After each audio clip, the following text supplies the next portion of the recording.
La Bible est la parole de Dieu. Elle a été écrite par des personnes inspirées par le Saint-Esprit.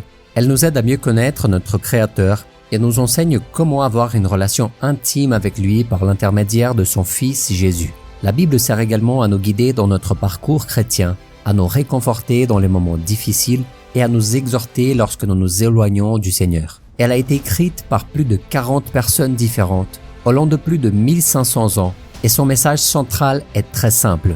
Dieu nous a tellement aimés qu'il a envoyé son Fils Jésus pour nous libérer du péché et nous donner la vie éternelle. Et lorsque nous comprenons le message de l'Évangile et recevons le Christ comme notre Seigneur et Sauveur, le Saint-Esprit commence à habiter en nous et nous aide à comprendre ce que dit la parole. Savez-vous que la Bible est le livre qui a connu le plus grand nombre d'impressions et de traductions dans l'histoire? Aucun autre livre n'a atteint autant de lieux et autant de personnes que la parole de Dieu. Et ce n'est là qu'un des nombreux faits intéressants concernant la Bible. Elle contient des histoires incroyables, tant dans l'Ancien que dans le Nouveau Testament. Et bien que les non-croyants puissent douter de nombreux récits bibliques, la science a déjà prouvé plusieurs événements qui ont eu lieu dans le passé et qui sont relatés dans la parole de Dieu. Dans la vidéo d'aujourd'hui, je vais vous présenter 5 de ces événements. Mais avant de commencer, je vous demande de vous abonner maintenant à notre chaîne et de nous laisser un tout petit commentaire, que ce soit un simple merci. Soyez sûr que cela nous aide énormément. Cliquez aussi maintenant sur le bouton like, ça ne vous coûte rien. Et si vous aimez le type de contenu que nous faisons sur cette chaîne et désirez soutenir notre travail, vous pouvez faire comme chacun et chacune de ces frères et sœurs qui se sont abonnés et qui par la suite sont devenus des membres officiels en cliquant sur le bouton rejoindre. Merci à chacun et à chacune d'entre vous. Et le premier événement est l'Arche de Noé. Selon la Bible, l'humanité s'est détournée de Dieu et cela est devenu un problème sur Terre. Et comme la grande majorité des gens étaient mauvais, le Seigneur a décidé de mettre fin au problème dès l'origine et d'envoyer un déluge pour détruire la race humaine. Mais il a décidé d'épargner Noé et sa famille, d'après le témoignage de la vie de cet homme.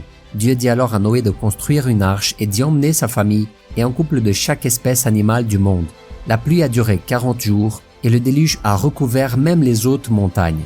Mais l'aventure a duré beaucoup plus longtemps. La terre ne s'est asséchée qu'après plus de 370 jours. Ensuite, tout le monde est redescendu sur Terre et a repeuplé la planète. Nombreux sont ceux qui pensent que l'histoire de l'Arche de Noé n'est rien d'autre qu'une fable, car il serait impossible de créer un bateau si grand et si solide qui pourrait transporter un couple de chaque animal de la Terre. Cependant, 4 étudiants en physique de l'université de Leicester ont confirmé qu'il était physiquement possible de construire l'arche. Ils ont commencé leurs recherches sur la possibilité pour l'arche de flotter tout en transportant une paire de chaque espèce animale sur Terre. Et ils ont fait ça en analysant les instructions données par Dieu à Noé, étape par étape.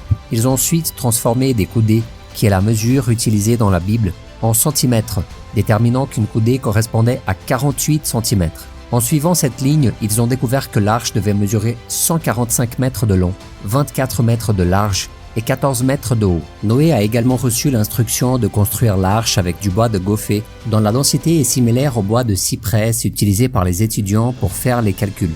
Ils sont donc arrivés à la conclusion que l'arche étant vide devait peser 1 200 000 kg et pour flotter, la densité du bateau devrait être inférieure à celle de l'eau. L'arche pourrait donc contenir jusqu'à 51 millions de kilos, de quoi transporter toutes les espèces sans courir le risque de couler. Le deuxième événement, la tour de Babel.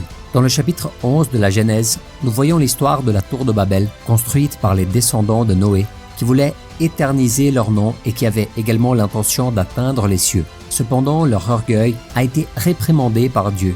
Et en guise de punition, le Seigneur a confondu leurs langues, ce qui explique les différentes langues parlées dans le monde. Lisons ce que dit la Bible. Toute la terre avait une seule langue et les mêmes mots. Après avoir quitté l'Est, ils trouvèrent une plaine dans le pays de Shinéar et s'y installèrent. Ils se dirent l'un à l'autre, « Allons, faisons des briques et cuisons-les au feu. » La brique leur servait de pierre et le bitume de ciment. Ils dirent encore, « Allons, construisons-nous une ville et une tour dont le sommet touche le ciel, et faisons-nous un nom afin de ne pas être dispersés sur toute la surface de la terre. » L'Éternel descendit pour voir la ville et la tour que construisaient les hommes. Et il dit, « Les voici qui forment un seul peuple et ont tous une même langue.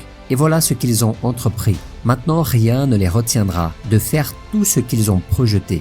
Allons, descendons et brouillons leur langage, afin qu'ils ne se comprennent plus mutuellement. L'Éternel les dispersa loin de là sur toute la surface de la terre. Alors ils arrêtèrent de construire la ville, lors d'une étude menée sur une pierre trouvée dans l'ancienne Babylone, aujourd'hui en Irak. Précisément au siècle dernier, un professeur de l'Université de Londres a découvert le dessin d'une grande tour avec beaucoup de marches. On y voit également un homme tenant une lance et portant un chapeau en format de cône. En dessous se trouvait un texte portant le nom de Ziggurat, qui signifie monument pyramidal ou temple de Babylone. Une pierre datant du VIe siècle avant Jésus-Christ est selon les experts la première image réelle de la tour de Babel. L'histoire inscrite sur la pierre est alors bien celle de la Bible. Le troisième événement est l'ouverture de la mer Rouge. Il s'agit de l'un des récits bibliques les plus spectaculaires et en même temps les plus difficiles à imaginer de toute la Bible. Après tout, il s'agit de millions de personnes qui traversent une mer sans se mouiller les pieds. C'est pas rien. Dans le livre de l'Exode, voici ce qui est écrit. Moïse tendit sa main sur la mer et l'Éternel refoula la mer au moyen d'un vent d'est qui souffla avec violence toute la nuit. Il assécha la mer et l'eau se partagea.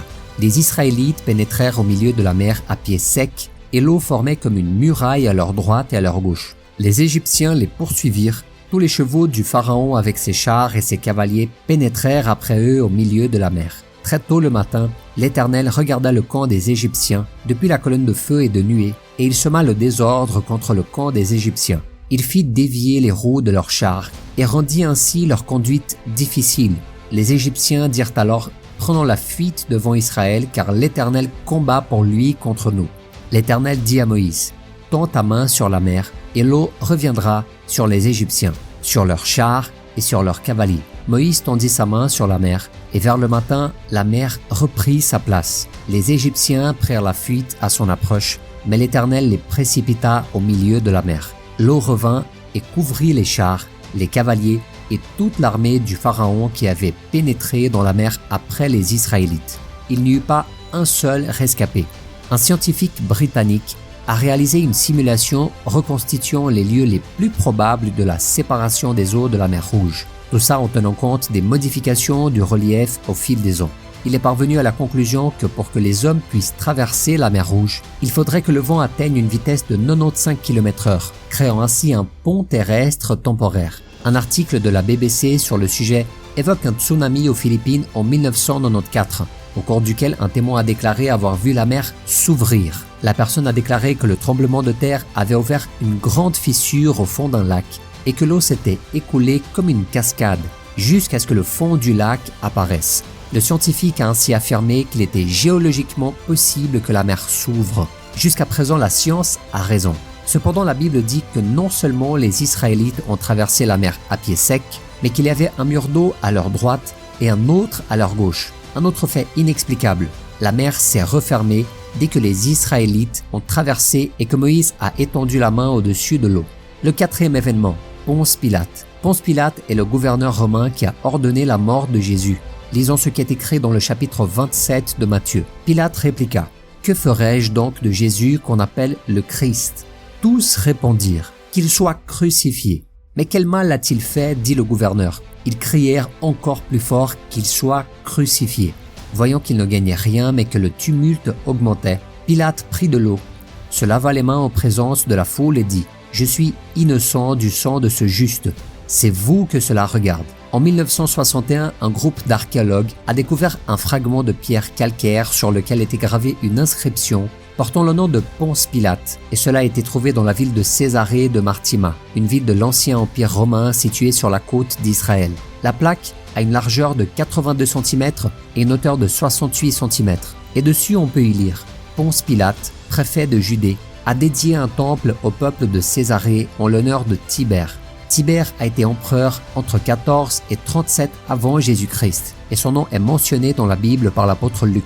Lisez avec moi.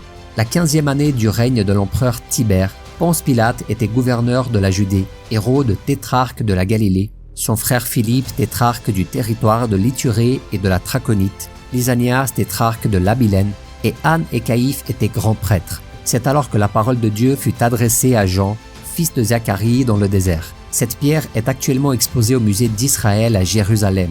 Et le cinquième événement est la croix de Jésus. En fait, ce dernier fait n'est pas scientifique, mais il est très curieux et important aussi. Tout le monde sait que Jésus est mort sur la croix, mais ce que peu de gens savent, c'est que chaque croix est personnalisée pour la personne qui allait y mourir. Avant d'être crucifié, Jésus a été placé à côté de Barabbas pour être jugé par le peuple qui avait le choix de libérer l'un d'entre eux.